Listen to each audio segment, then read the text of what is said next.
Hello दोस्तों, आप सभी लोगों का बहुत-बहुत स्वागत है, अभिनंदन है। आज 27 नवंबर है और आज आरआरबी ग्रुप डी के पहले शिफ्ट का एग्ज़ाम हो चुका है।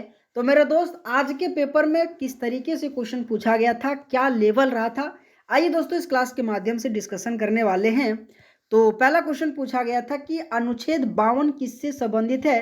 ये क्वेश्चन बहुत ही ज़्यादा ईज़ी है और आपके भारत के राष्ट्रपति से संबंधित अनुच्छेद 52 है। लेकिन इस क्वेश्चन के माध्यम से मैं आपको कुछ इंपॉर्टेंट राष्ट्रपति से संबंधित अनुच्छेद रिवीजन कराने वाला हूं। जैसे कि अगर मैं अनुच्छेद 52 की बात करूं तो भारत का एक राष्ट्रपति होगा, अनुच्छेद 52 में जिक्र किया गया है। इसी के साथ अगर मैं अनुच्छेद 53 की बात करूं तो संघ की कार्यकारी शक्ति जो है ना, राष्ट्रपति में निहित होगा, ये आपके अनुच्छेद 53 में कहा गया है। अगर मैं अनुच्छेद 54 की बात करूं तो राष्ट्रपति के चुनाव से संबंधित बहुत ही ज़्यादा इंपॉर्टेंट है। हमेशा क्वेश्चन पूछा जाता है कि राष्ट्रपति के चुनाव से संबंधित कौन सा आर्टिकल है, तो वहां पे 54 लगाना है। अगर मैं राष्ट्रपति का कार्यकाल की बात करूं ना तो वहां पे अनुच्छेद 56 आ जाएगा। इसी के साथ राष्ट्रपति के पद की जो योग्यता है ना, अगर मैं बात करूं किसमें कहा गया तो अनुच्छेद 58 में कहा गया। अगर मैं राष्ट्रपति की पद की जो सेवा शर्तें हैं ना, ये आपके अनुच्छेद 59 में कहा गया है। इसी के साथ अगर मैं राष्ट्रपति पद जो शपथ या प्रतिज्ञान से संबंधित अनुच्छेद 60 में कहा गया। अगर मैं बात करूं कि राष्ट्रपति पर महाभियोग चलाने की जो प्रक्रिया है ना, सो कौन से अनुच्छेद में निहित किया गया है, तो अनुच्छेद 61 में निहित किया गया। तो ये पॉइंट याद रखिएगा क्वेश्चन के अलावा जो मैं दूंगा, ठीक है। अगला क्वेश्चन है कि 2025 यूएस ओपन पुरुष एकल का विजेता कौन है? बहुत ही बेहतरीन क्वेश्चन है, कार्लोस अल्कराज आ जाएगा, है ना। आपके एग्जाम में दोस्त 8 से 9 क्वेश्चन करंट अफेयर से पूछा गया था, याद रखिएगा। अगर मैं बात करूं 2025 यूएस ओपन पुरुष साइकिल का खिताब किसने जीता है, तो कार्लोस अल्कराज आएगा। यहाँ पे 2025 यूएस ओपन में पुरुष की बात करूं तो कार्लोस अल्कराज आ जाएगा, जो कहाँ के रहने वाले, तो स्पेन से रहने वाले।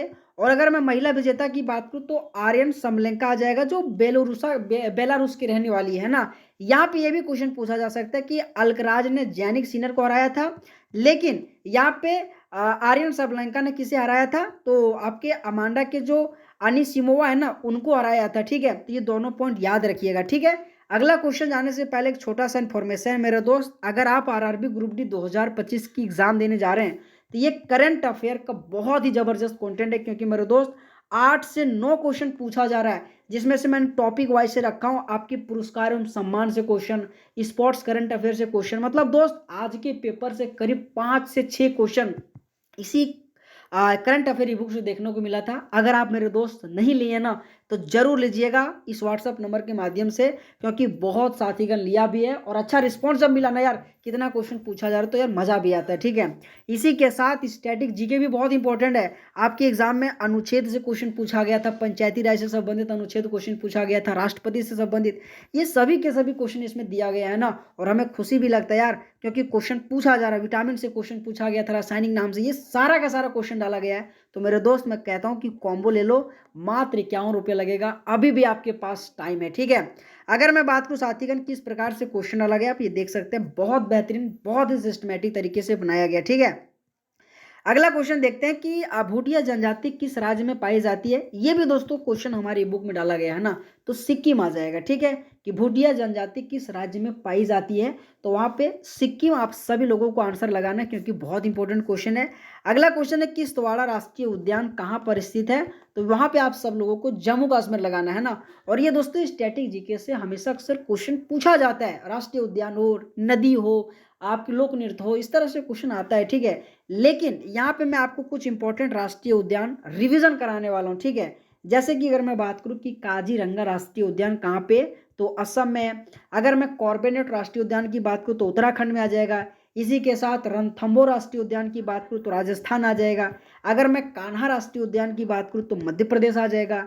अगर मैं सुंदरवन राष्ट्रीय उद्यान की बात करूँ तो पश्चिम बंगाल आ जाएगा। अगर मैं गिर राष्ट्रीय उद्यान की बात करूँ तो गुजरात आ जाएगा। इसी के साथ अगर मैं केवलादेव राष्ट्रीय उद्यान की बात करूँ तो राजस्थान आ जाएगा, ठीक है। मेरे दोस्त अगर आप सबको ये कंटेंट, ये क्वेश्चन अगर आप सबको पसंद आता होगा, मेरे पढ़ाने का तौर तरीका पसंद आ रहा है, तो जब तक आपका एग्जाम ना हो जाने मेरे दोस्त, चैनल को जरूर सब्सक्राइब करके रखना। मैं इसी तरीके से बहुत बेहतरीन तरीके से आप सबको पढ़ाने वाला हूँ, ठीक है। अगला क्वेश्चन है कि प्रार्थना समाज की स्थापना किसने किया था। बहुत इंपॉर्टेंट क्वेश्चन है और बार बार हमेशा समाज एवं उनके संस्थापक से क्वेश्चन पूछा जाता है। तो वहाँ पे याद रखिएगा कि प्रार्थना समाज की संस्थापक आपके आत्माराम पांडुरंग के रूप में कहा जाता है। लेकिन कुछ इंपॉर्टेंट जैसे कि ब्रह्म समाज की बात करूँ तो राजा राम मोहन राय ने 1828 ईस्वी में इनकी स्थापना किया था। बहुत इंपॉर्टेंट है, याद रखिएगा। अगर मैं आर्य समाज की बात करूँ तो दयानंद सरस्वती के द्वारा बंबई में 1875 में स्थापना किया गया था।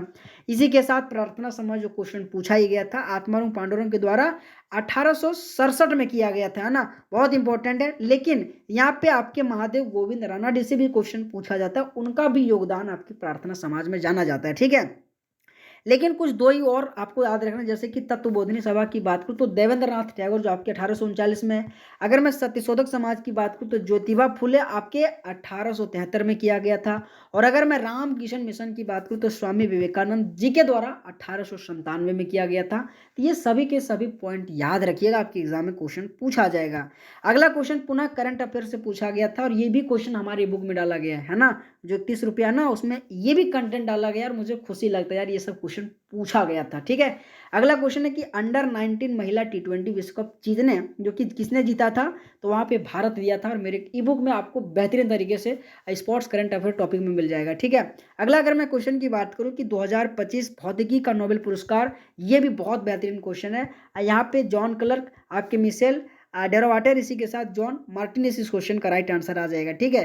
कि 2025 भौतिकी का नोबेल पुरस्कार किसने जीता था, इन्होंने 3 जीता था। तीनों का नाम मैंने आप सबके सामने रखा हूं, जो आप सब लोगों को याद रखना है, ठीक है।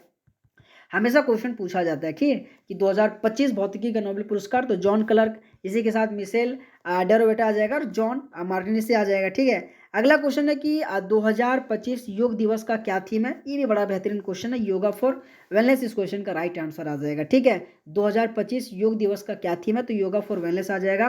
मेरे दोस्त, अगर आप सबको क्लास अच्छा लग रहा है ना यार, तो सब्सक्राइब जरूर करना, ठीक है। और अगर आपको इस क्लास का PDF चाहिए ना, तो जोश एग्जाम मैग्नेट यूट्यूब चैनल, नहीं, टेलीग्राम चैनल में जाके जुड़िएगा। मैं वहाँ पे आपको इस क्लास का PDF अपलोड कर दूंगा, एक बार जाके रिवीजन भी कर लेना, ठीक है।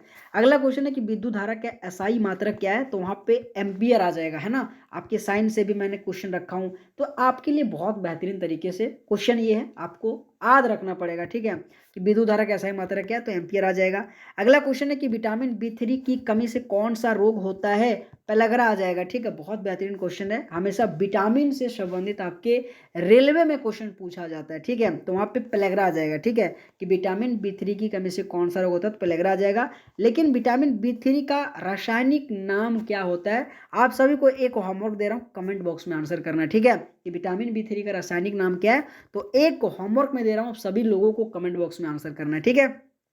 अगला क्वेश्चन है कि 42वें संविधान संशोधन कब हुआ था, तो वहां पे आपको 1976 आंसर लगाना है, ठीक है। कि 42वें संविधान संशोधन कब हुआ था, 1976 आ जाएगा। लेकिन इस क्वेश्चन के माध्यम से आपको 44वें संविधान संशोधन अधिनियम भी याद रखिए, जो आपके 1978 में। आपकी अगर मैं 73वां की बात करूँ साथीगण, तो आपके 1900 कितना आया था बताओ यार। अगर मैं 73वां संविधान संशोधन अधिनियम की बात करूँ तो 1992 आ जाएगा। अगर मैं 74वां संविधान संशोधन की बात करूँ तो ये भी आपके 1992 में आया था। अगर मैं 73वां की बात करूँ तो आपके पंचायती राज से संबंधित है।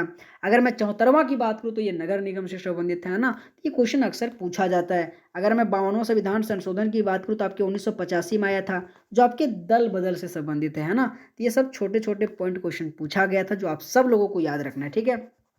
अनुच्छेद 243 किससे संबंधित है, बहुत बेहतरीन क्वेश्चन है। तो पंचायत का जो कर लगाने का अधिकार है ना, आपके अनुच्छेद 243 में जिक्र किया गया। लेकिन यहाँ पे कुछ इंपॉर्टेंट अनुच्छेद, जैसे कि 243 अगर मैं बात करूँ तो ये भाग 9 में पंचायत की परिभाषा देता है, जो 73वें संविधान संशोधन के माध्यम से दर्जा दिया गया था। यहाँ पे 243 की बात करूँ तो पंचायत की संरक्षण से संबंधित है, बहुत इंपॉर्टेंट है। और राज्य विधानमंडल को संरक्षण के लिए प्रावधान बनाने की शक्ति देता है, याद रखिएगा, ठीक है। अगर मैं 243D की बात करूँ तो यह पंचायतों में सीटों के आरक्षण के प्रावधान के बारे में बताता है। कई बार क्वेश्चन पूछा जाता है कि जो पंचायत में सीटों के आरक्षण का जो प्रावधान है ना, सो कौन से अनुच्छेद में है, तो वहाँ पे 243D आ जाएगा। अगर मैं अनुच्छेद 243D की बात करूँ तो पंचायतों की जो शक्ति है ना, प्राधिकारों और उत्तरदायित्व के बारे में कहा गया है, ये भी क्वेश्चन बड़ा इंपॉर्टेंट है। अगर मैं 243 की बात करूँ तो ये पंचायत की जो चुनाव है ना, क्वेश्चन लिख के ले लेना, आपके एग्जाम में 243 के से क्वेश्चन पूछा जाएगा, है ना। अगर मैं 243L की बात करूँ तो यह पंचायत राज के कुछ उपबंध के लागू होने के बारे में प्रावधान करता है। तो ये सब पॉइंट आप सब लोगों को याद रखना, क्योंकि क्वेश्चन पूछा जाएगा, ठीक है।